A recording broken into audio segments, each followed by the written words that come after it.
It's a really interesting time to be talking about next gen scholarly publishing tech stacks. We're kind of at a tipping point with millennials and Gen Z soon making up most of the workforce globally. That's projected to happen in about 5 years in 2030. So, how do you think workflow and content consumption of digital natives primarily differs from previous generations? And what are some of the technical drivers behind those changes? So if you don't mind, we'll start with you, Mikayla, and then hear from Janaynne and anybody else that wants to jump in on this one. So when thinking about this question, it was interesting to try to put a name to it, like what I think the transition is, although I'm able to like see it and wrap my mind around it. I think from my perspective, the younger generation of publishers has, and professionals in general, just have a stronger attachment to creativity, both in their workflows and in the consumption of content. And so I think that they're looking to be able to push boundaries in what they do at work and how they're able to express themselves in the workplace. As well as looking to like see that creativity expressed as consumers on different digital platforms.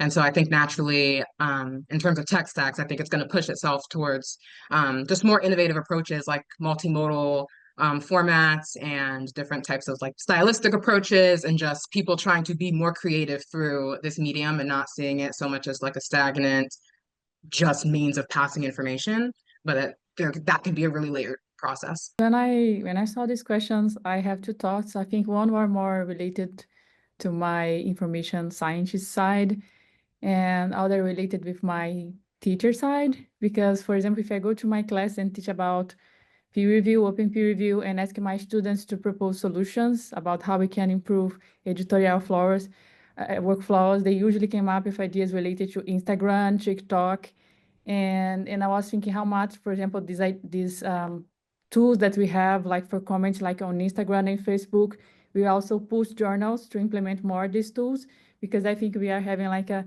generation that likes to interact, and also they can interact like using multilingual tools, because AI can translate those content for them.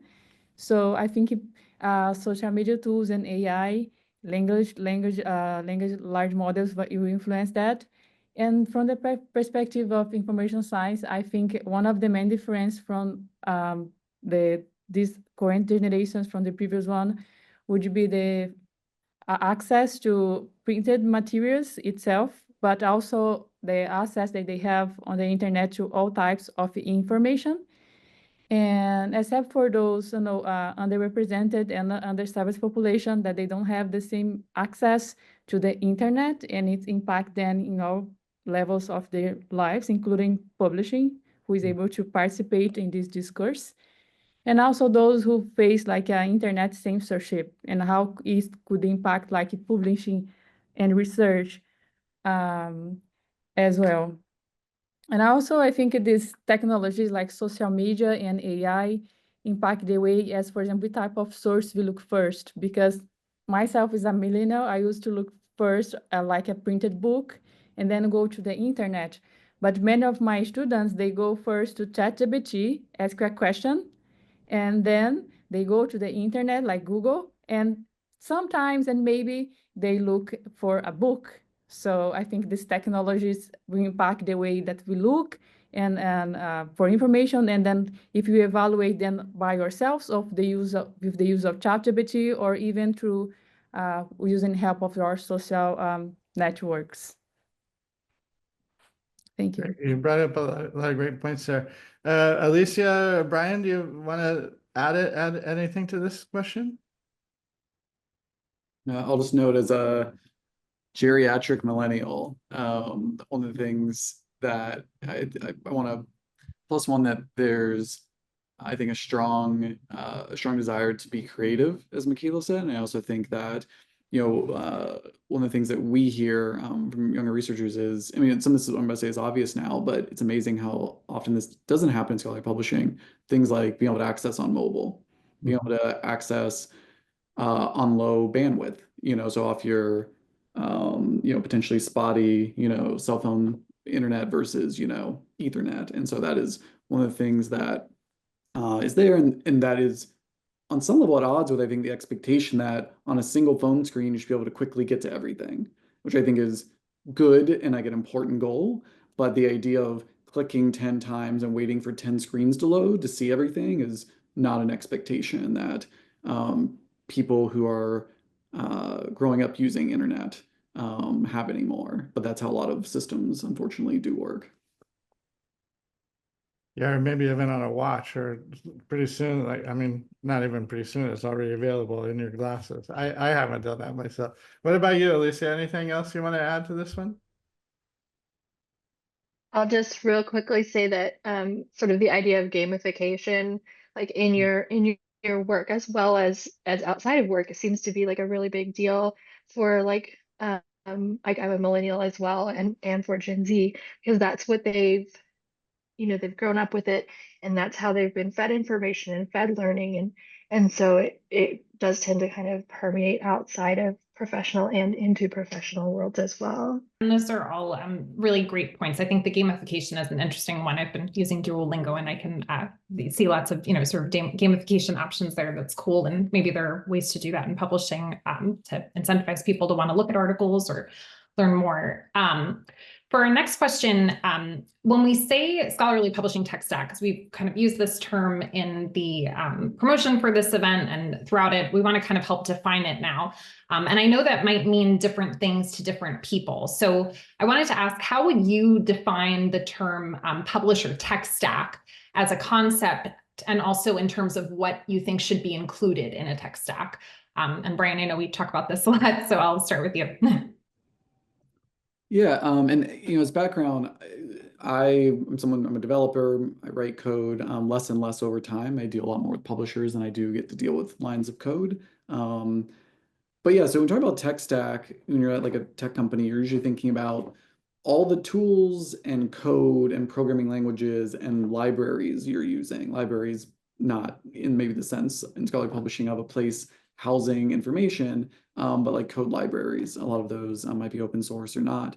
The idea is all the tools you use. And so from a publishing program, I think that would include, any software they're using. And I think, when I think about this, I think about two axes. There's sort of from the life cycle. So there's from, authors thinking of ideas, collaborating, to submitting, so think about all the software involved in those, submitting, scholarship, peer review happening, storing data's in there, all the way to hosting it, but then getting analytics and then kind of feeding citation data back. So that's sort of one axis for thinking about the tech stack. Another one would be, I think, front end to back end. So the thing people are seeing versus maybe the data being stored. And so both, data sets might be more back end, but usage data, user identities, metadata, things like ORCID. So and interestingly, that's very dispersed. And so when I think about the tech stack for a lot of publishers, it can be both the tools you're paying for, but it really is relying on things like Crossref. Crossref is part of your tech stack, even though it's a separate organization, and ORCID, and lots of open source tools. So I think I just want to say it's very dense when people get into their stack. But I will say there are publishing programs where their tech stack is email and Microsoft Word and WordPress. So that could be their whole tech stack. For sure. And I know, Alicea, you work specifically with research integrity tools, kind of like a different angle on tech stack. So I'm curious to hear from you as well on that question.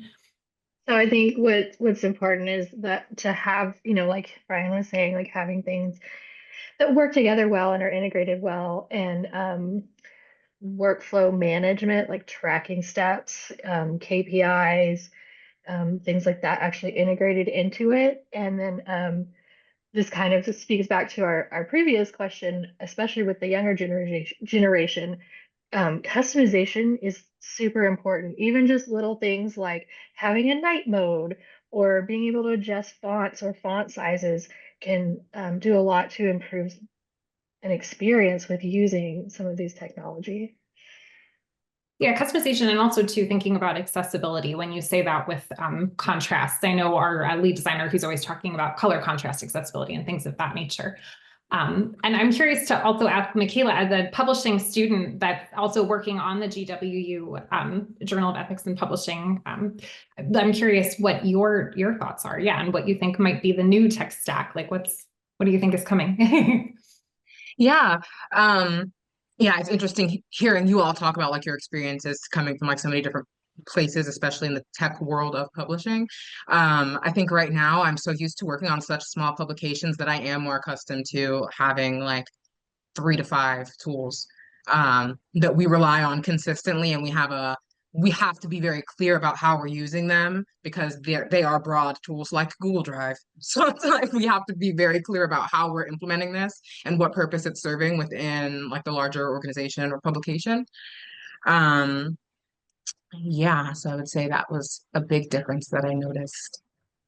Oh, and I just want to note, even something like Google Drive or Google Suite, as you know, like there's so much, not just configuration, but think about privacy settings, right? And what people can access. If you go back, I don't know, 20 years, maybe 30, a lot of this was happening in file cabinets, and digital can allow for speed, but I will just say the nuances we have to have on all these tools. And again, I think about Google Drive all the time is like, well, different, lots of people use this, but you have to worry about who can access things and in certain instances sharing. And so it's, I'm gonna say like it is a, any tool we use now, and I think we're very mature compared to, I don't know, 10, 15 years ago. Every tool we sort of expect to have this kind of like privacy aspects and user, sort of tracking user activity, and that is pretty sophisticated for any tool. And Google Drive's an incredibly, it has a good user interface, but it's incredibly sophisticated. I was just intrigued by this question two, what tech stack means. It means different things for people. And I'm a person that I don't have background to build softwares like many of you have, but my conception about this word is more like an educator, someone who's trying to include students in the publishing process. And then when I see these words, I think, okay, what tools they have to offer and how we can solve these issues and how we can make publishing and research accessible for all through the use of these tools that these folks are creating. I think it's how I see this concept of tech stack. I'll just add a point too. As running the publishing program at GW, I try to get, certain technologies available to our students so that they get experience with them. But there's also like, things you have to take in consideration, like costs and also complexity too. Like if things are too difficult to learn, in a classroom setting or something like that, then it could be, it could go the wrong way. But as Mikayla knows, we've kind of cobbled a few tools together, and we've gotten better. And certainly having Scholastica in the boat has helped us for sure. All right, shall we move on to the next question? So let's see. I think we covered a little bit on this question, but maybe we could talk about a little bit more about AI and research integrity. Alicea was mentioning this a little bit, but what do you think are some of the biggest risks right now in terms of AI and research integrity, and how do you think publishers are thinking about these new tools, putting them into the tech stack? To what extent also can we rely on tools versus human oversight? So why don't we start again with you on this, Alicea, and we could open it up to everybody. Sure. For our journals, which are microbiology, so life science and clinical journals, the biggest risk I think for us is AI generated imagery. A lot of the image integrity sleuths and other experts have noted that it's becoming more and more difficult to tell the difference between, say, a real Western blot or an AI generated one. And that's really concerning because it undermines trust in fields that directly affect people's health. But blanket bans on AI is not the answer. There's a lot of nuance and breadth in the definition of what even is considered as AI. So, for example, authors might want to use a tool for ideation or literature research, and there are some really good AI tools for that, but it is incumbent upon the authors to verify that information, add to it, develop it. You've got to make it your own. You can't just accept it at face value. There are tools, going back to the AI images, there are some tools that are being developed, but they're still basically in their infancy, whereas like Dolly and other Gen AI tools are getting better daily and they're being fed millions of users' content. We actually use an AI-based tool called Image Twin. This is an endorsement. There are others like Proofig, but that's what we use to screen for image integrity issues. But it saves so much time, and it's sort of fighting fire with fire when we can fit these tools in, but no decisions are ever made without a human verifying it. We rely on these tools for the ability to keep up with the increasing sophistication and the constant changes that are happening. But reputation is so important in scholarly publishing that we would never want to affect someone's career based on a result issued from basically a black box. Yeah, that's a great point. There's a lot of false positives in this, and the plus, they miss things that are AI as well. Who else wants to add to this question? Yeah, I'll follow on the false positive. We hear that a lot from publishers right now, that's especially if you're a smaller publishing team, there's tools for, image, checking image manipulation, there's text, citations, you can kind of, data sets. I mean, you can kind of go through everything that is an article. And the challenge is, you can get tools to help, which ideally at scale, right? They can go through things and do stuff quickly. If they flag something, I think what Alicea was saying is like what a lot of people are doing is saying, well, we need to verify those with humans, right? We're not going to give our judgment the tools, which I think is right, but that can add a lot of time. And some people are having to weigh that versus, especially in smaller publishing programs, if you have to weigh that against the cost of paying for potentially 10 tools to check into these things, plus the time to now evaluate those versus, for example, people who are relying on reviewers and editors to do a certain amount of checking. So I think, one of the big challenges here is that cost benefit analysis or cost risk, what's the risk to the program? How much is your field being targeted? Some fields, it's a lot more active. And that's what a lot of publishers are trying to figure out now is what tools are important for them? How much time can they afford to put in? How much time should they put in?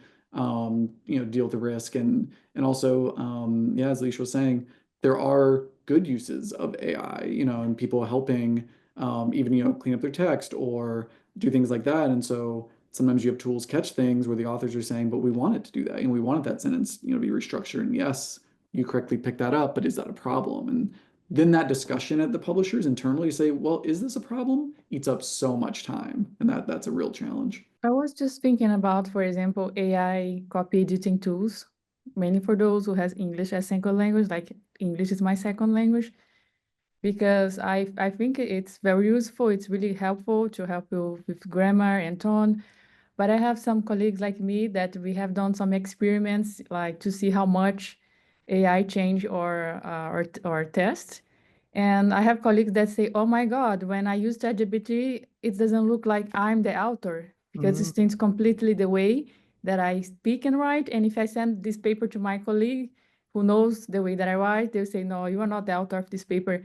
And I was just thinking about what is the limits and boundaries between copy editing and authorship when we talk about ChatGPT. And it's look like we don't have answers or journal policies about this use of AI for copy editing. While I still think that's amazing assistive tool for inclusion, but how much it asks, what is the limits between authorship and editing?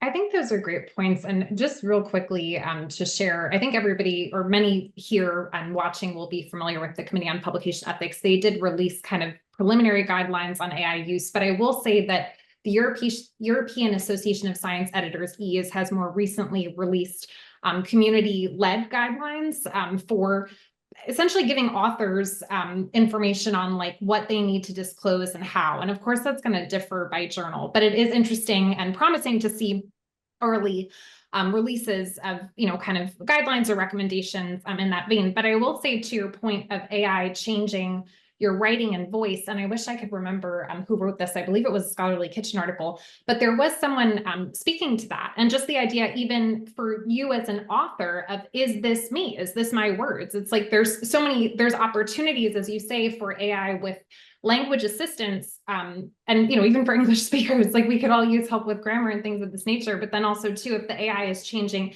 your voice, how does that change you as an author, and then also your experience of learning through writing? And I know that James Butcher, who runs the Journalology newsletter, he talks about that a lot, of like, when I write, I learn. And I think that's an interesting consideration. And maybe there's a way for AI to help us. It sort of feels like a little assistant, like we need to get to a point of being friends when we work together. I just wanted to throw that out there if helpful. And Mikayla, I'm curious if you have any thoughts on that. Yeah, whenever I think about AI use in terms of like academic integrity, in my mind just like automatically goes back to being a high school English teacher, because that was just, for a year, was like my life, was looking for AI. And I think that there is a big opportunity in the editorial and review process to maybe think about, like when I was dealing with students, my thought process was always like, what is the emotional driver behind wanting to use this tool to complete this task instead of doing it yourself, and thinking about like, how can we provide supports during the editorial and peer review process that make people feel like they can, if there is a task that seems daunting, or just they're not capable of it for some reason or another, or they feel like they need support, that they are accessing that, and just, I don't know, reframing the way that we think about it from a support perspective. What are your thoughts on kind of baseline requirements for a digital native to have a good experience using internal or external scholarly publishing systems? I know we talked about that a bit. So that idea of baseline, and then also what would be sort of the advanced version of that. So advanced use cases for internal and external scholarly publishing systems to kind of empower this next generation user that has different expectations of technology. And Mikayla, I did want to start with you, just to see kind of, your initial thoughts. Yeah, it was really interesting to think about like the term baseline, like what is the baseline for somebody to, like a consumer, to stay on an interface and continue interacting with it, in our current attention economy. And I think, like, trying to put my mind in the role of the consumer, I think that people are actually they put a lot more value on their attention, because I think we are much more aware that it's being sold. And so we are a lot more particular about what we want to spend our time looking at. And I think that is why a lot of the time having something that is aesthetically pleasing really is a big deal, because people have so many options of what they could spend their time looking at, and even ways to get information. It doesn't have to be a scholarly resource, even though that is obviously where we want to push the public. And so I think in that way, again, coming back to like visuals and aesthetics and just the user experience, also what Brian was talking about, having to click through a million different things before you get to what you actually want, I think is a big deal, bigger than what people realize.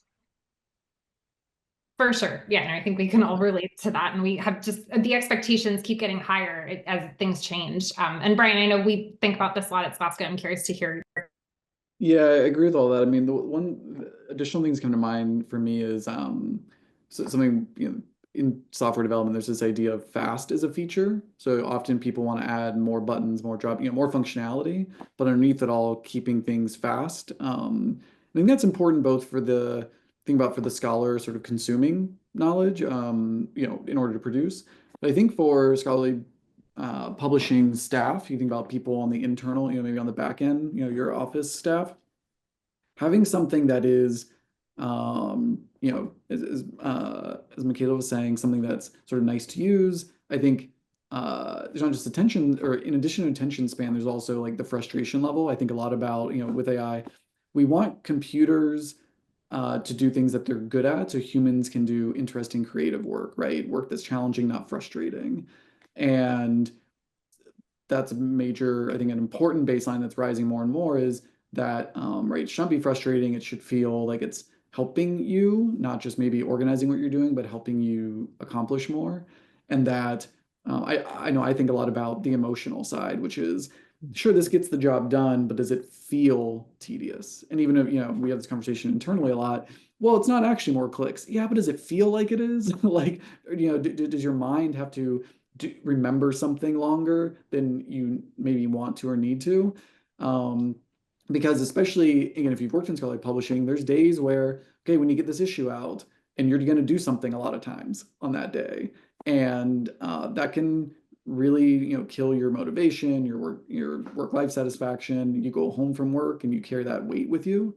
And so I think software has a role in here, which is really to go from the code back to the human side and think, what can we do to service the humans who are trying to do something and help them not do things that are tedious and help them when they're doing something creative that computers can't or shouldn't be doing.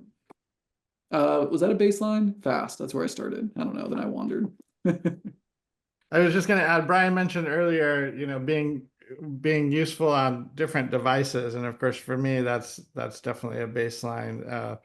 Even though I might tend for a lot of this stuff to use my laptop more, but if I'm not, if I don't have the laptop, I want to be able to get in on my iPhone and stuff. But go ahead, Alicea. I think like baseline for us is looking at like accessibility as far as like fonts, low color vision, like those things.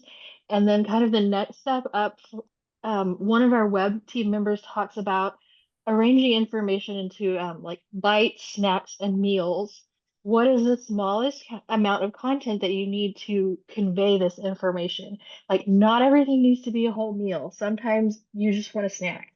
And being able to determine like what can be a snack versus what has to be a meal, and presenting things in that way is really important as well for users. One other one that just came to mind as a baseline, I think, is certain push notifications. And that doesn't just mean like, maybe on your phone, but email is an example of that, so it sort of tells you when there's work to do. And there's lots of different versions of that, being able to get text, being able to get them in the format you want. But it's also mentioned that because we've learned over time and having colleagues in other companies, things like email deliverability or notifications to people are really important, because a lot of people in scholarly publishing, this is not their only job. They're wearing lots of hats.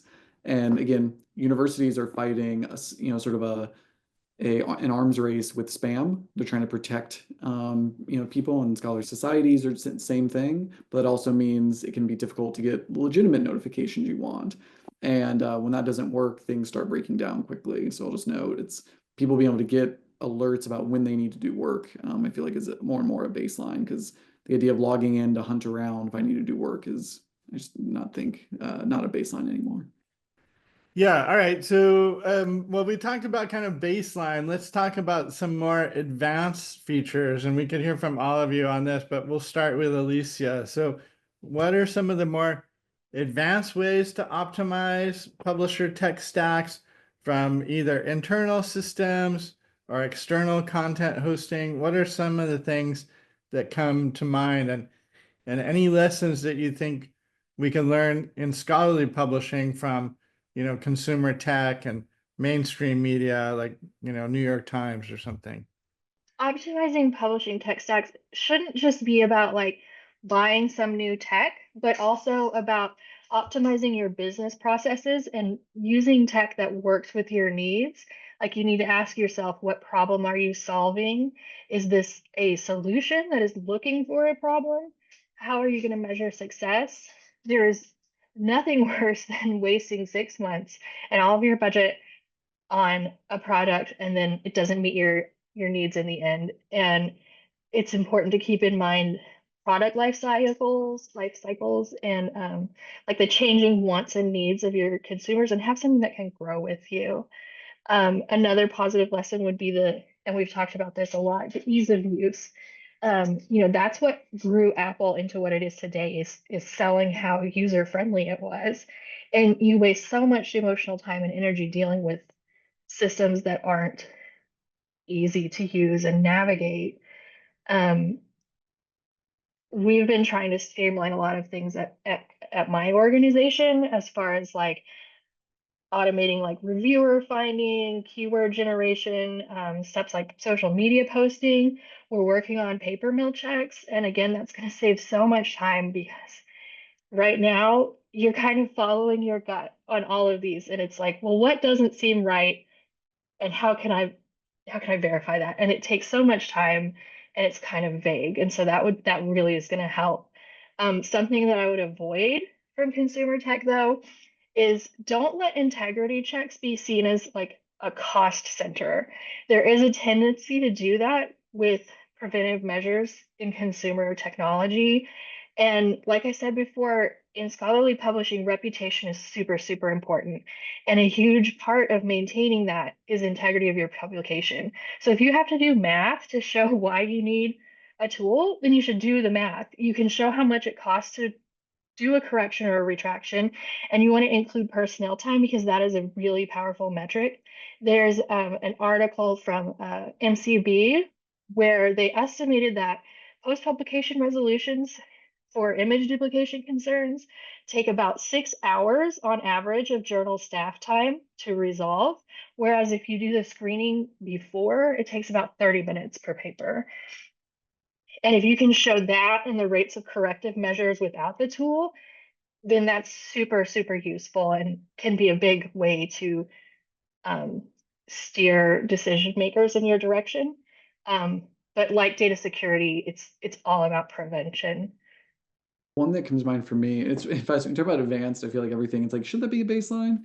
But I think that something that is maybe currently advanced, but it's going to rapidly become a baseline is being able to move data around. So, we think a lot right now about APIs, application programming interfaces. So moving, sharing data. But I mean, now I think a lot of people have used, they might not write code to do that, but they might have used something like if then that or Zapier, Apple shortcuts. Now you can sort of tell one of your apps, oh, when this happens, mark the time, add it to a spreadsheet, update a different app with that. I mean, you can kind of move data yourself. And I think that's happening a lot more. And the ability to bring together tools and sort of assume, oh, I'm going to be able to move data between these, that it's not going, the data won't be siloed, I think is happening actually very, very rapidly. I will also note there's uses of AI to say, oh, how can I move data between this? And it can be very amazing to find, for it to tell you what tools might be out there to help you do this. And so I think that's going to be currently advanced. But being able to add webhooks is another kind of technical way to talk about that. But I think you're going to see more and more of that over time. I need to talk to you more, I can tell already. Mikayla, anything you want to add to this one? Yeah, when I think about scholarly publishing becoming more advanced technologically, I think about providing a more immersive experience for readers, especially when I think about, I think a question that was posed at the GW Ethics conference was like, how is scholarly publishing supposed to also compete with AI if students are more so looking to ChatGPT first before they even go to Google or a database? How are we supposed to compete with that just being able to spit out words about a specific topic? And I think that being able to provide an immersive experience where a consumer can feel like they're more so stepping into a topic technologically is important. I think it can also, we can build peer review into the fabric of those creations, those born digital publications. If there's like music involved, that music can be peer reviewed, or like the design involved can also be peer reviewed. I think there's a large opportunity for like exchange of ideas and just deepen the depth of the content itself. We wanted to talk about a specific use case here with Janaynne. I know that you have been researching and advocating for open peer review and open commenting systems during peer review for students, scholars, and others. Can you share your thoughts on some of this and some of the ways that you have for advanced ways to optimize this technology? Yeah, sure. So yes, I advocating for this public participation in peer review. So public, the word public can means a lot of things, like from scientific community to patients, people who doesn't have a scientific background. And the way that I'm trying to increase this public participation as a researcher and educator is through peer review training. Because public peer review training with public participation, we can have to democratize access to science, yes? Not only to think the students or people who are engaging with scientific publishing as researchers, but people who have the right of understand scientific information. And some ideas that I have about related to tech and open peer review platforms is that I have seen that if you Google it, you will find many websites and digital tools that people can use using their journals for public participation. But I think we need to be beyond the user needs and what the user wants, and look also what the user experience. Why I'm telling that, because if you just do the research on tech, but we don't look like research on sociology, anthropology about the scientific community, their perspectives about participation of people from underserved backgrounds, we will never move on from, okay, here's the tool and we don't have any participation. We need to understand why people are not participating, even when we have those fancy tools, those amazing tools. For example, one example that I can give you to, again, about AI. So we have this language bias in the peer review process where, for example, I have seen cases that some authors, they don't like to receive feedback for someone who is not an English native speaker. But let's suppose we can like improve the grammar using AI tools, but then I tell who I am, or we can figure out who is the reviewer or the author. We still have the bias issues. Maybe the authors or the reviews will not take that feedback. So that's the reason that I think we need to go beyond what the user needs, wants, and understand what they need experience, and how we can move on from this technology, understand technology and human behavior to address public participation, and also to increase transparency, collaboration in science, and make science a place more inclusive, not only for researchers, but for the public as well. That in my perspective is that they have the right to understand scientific information, to evaluate it, and to criticize and to interact with researchers. And so my vision is also, when we think about open up in the peer review process through open comment systems, is not only we are not looking for expert feedback, but we are looking for engagement, interactions, and democratize science as a common good for us. I know Manifold, for example, has the peer review commenting, but I don't think we really used it much, have we, Mikayla? We do also have a somewhat related question in the chat from one of our attendees, which I will say, if anybody watching, if you have questions, feel free to add them to the Q&A panel or the chat, and we'll start to look at those now as we get closer to time. But this one seems really timely. This is from Jessica. And it says, you mentioned community-led guidelines. I'm curious whether any journalists here at GW Press work with community members who bring forward stories of public interest. And if so, what general areas or types of stories tend to resonate most with your readers and your editorial team? And they say, I imagine different publications have different focuses, so I'd appreciate hearing various perspectives. That's an awesome question. Yeah, I'm curious if anybody wants to jump in. I know one of our journals likes to do citizen science, like little short things about groups of people that have gotten together to study something, or yeah, no, I love that. And I think, Mikayla, were you about to share something too?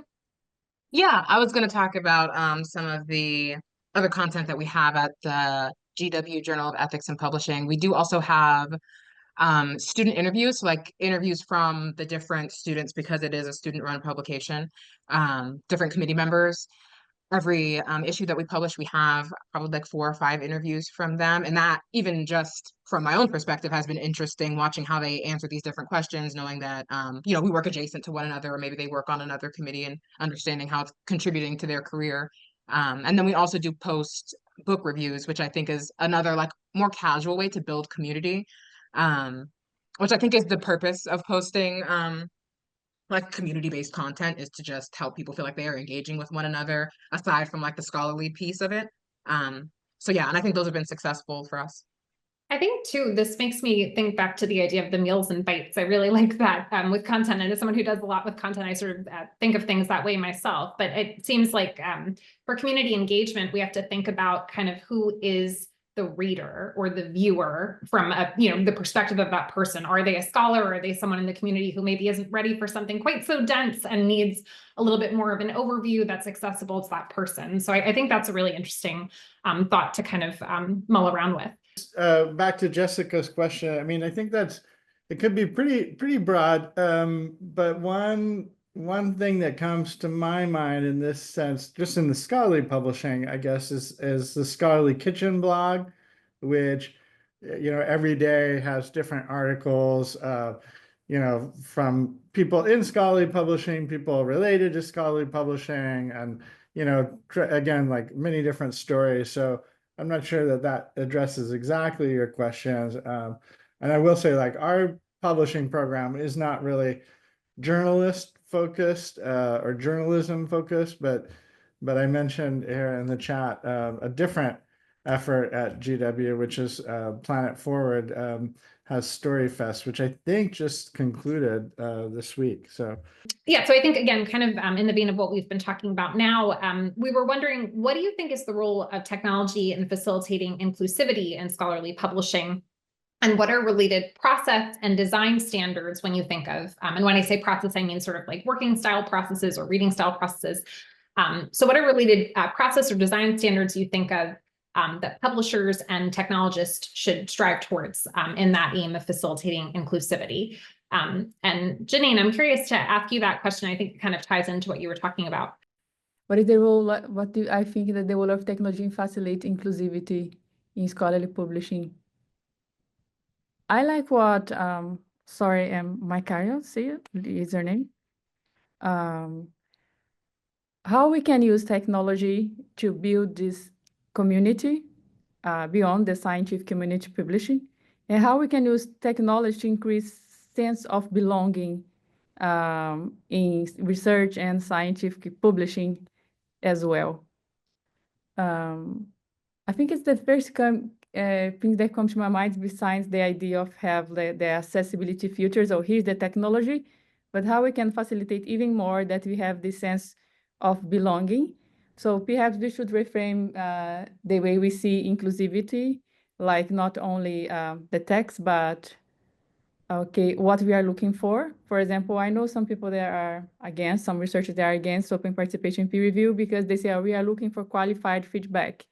Okay, understand, we want to improve research, but why we cannot be open to open perspectives that can also help us to improve our research as well, but also help us to connect with others inside and outside the community and build this community and find a common ground to solve the problems that we are all facing today. So I don't know if it's helped, but it was the first thought that I have. Yeah, I think that's very helpful. And I believe, Mikayla, you were speaking to this a bit too. I'm curious your thoughts on this one. Yeah. I think when it comes to thinking of ways to foster inclusion, something that just like recently clicked for me was that I think in the scholarly publishing community, there is like a really easy tendency to fall into like a very saviorist mindset of like, we're trying to reach these people outside of academia, and we have the knowledge and we have the tools and we know how to help them.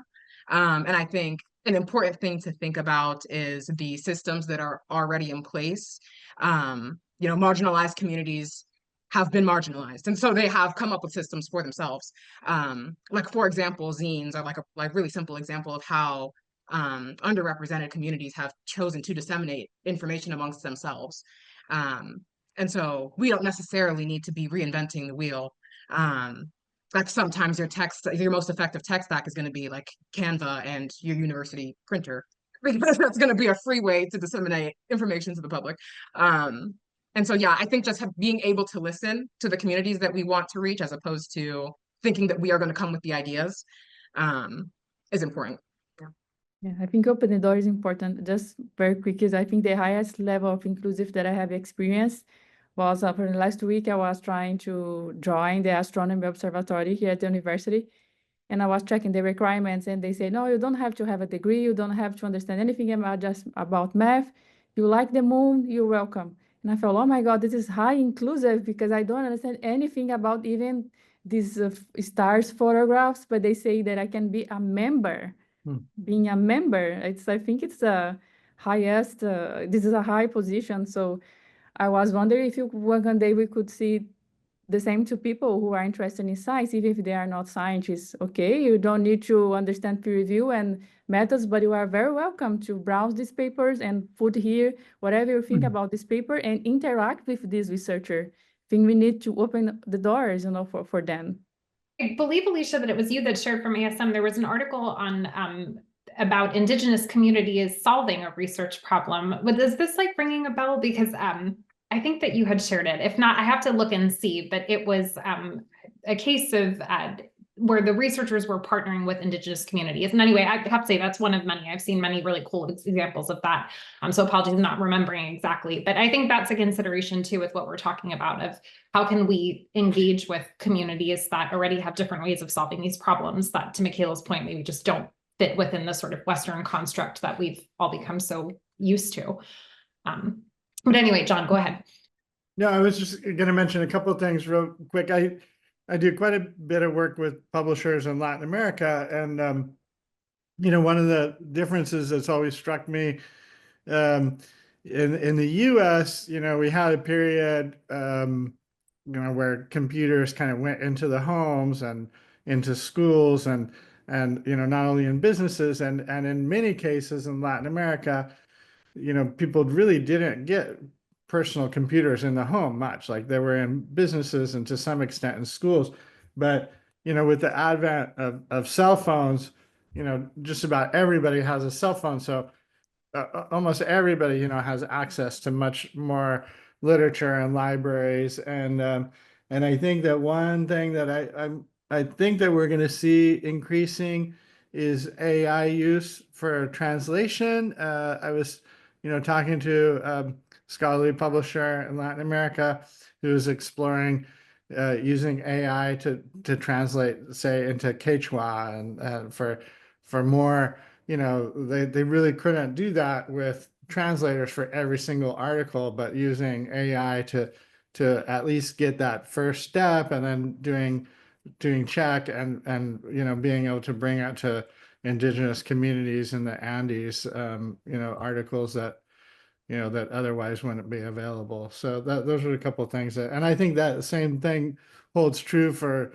AI and audio. We were talking about different generations, and there's a lot like I don't really listen to much like audio books or audio. I'm not going to listen to like a scholarly article in audio, but a lot of younger people probably would, and not just younger people with vision disabilities and things like that. So yeah, I want to plus one. I think language barrier is a very serious barrier, and I think there's an opportunity we've had, and it's growing for technology, including AI, to help with that. And when I think about scholarly publishers, some of the challenges I think that they have, again, there's the reader side, which we're talking about, but when we think about who they're involving in the scholarly production process, so like in the publishing house, if you will, things that come to mind for me are, at its root, moving from that physical system to things that are online and using a lot of this rapidly developing technology, ideally would loosen up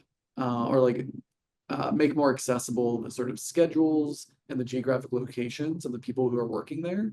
I think a lot about teams who have all these tools where everything is stored, but they all have to report at the same time, 9 to 5. And people who are taking care of loved ones or have children, it's a very difficult schedule. And I think, we already have actually a lot of tools that could allow these organizations to be as productive or potentially more productive, while also, again, by leveraging the fact of this digital system they have, and having a lot more accessible like work-life patterns for people who are involved in it. So that's something I think about. And then there's the danger, which is we talk about who's involved in scholarly publishing. There's existing biases in both peer review and the way the systems work. And AI, a lot of the, we've seen so many reports on this, but AI models tend to reproduce bias, not overcome it. And so that's something we'd be very wary about as we're using AI is, you know, and I remember Alicia was talking about this sort of, you know, humans need to evaluate those tools. And I think that's really important because as these tools become more efficient, or, you know, again, you're using 10 of them, there's going to be this incentive to sort of trust it. And again, I just would sort of say it's drawing on a history that has a lot of bias built in. And so we shouldn't just trust them. We have to do a lot of work to sort of partner with them, but also help them overcome that history as they're, you know, suggesting things or looking for problems. I think that's a great point. And as I said earlier, we could have a whole session or even a whole conference on AI for sure, and research integrity. Well, I do want to be cognizant of time, our panelist time, our audience time. It's a Friday. People have things to do, places to go. So let's thank our guests. First of all, let me thank Danielle Padula for really coordinating, doing most of the organization of this, really. But a lot of it. And let's thank our guests, Brian and Alicea and Mikayla and Janaynne. Thank you all so much for joining us. Thank you, John. Thank you. Thank you. Have a great Thanks, guys. weekend, everybody. Thank you. Have a great You weekend. too. Bye. Bye. Bye.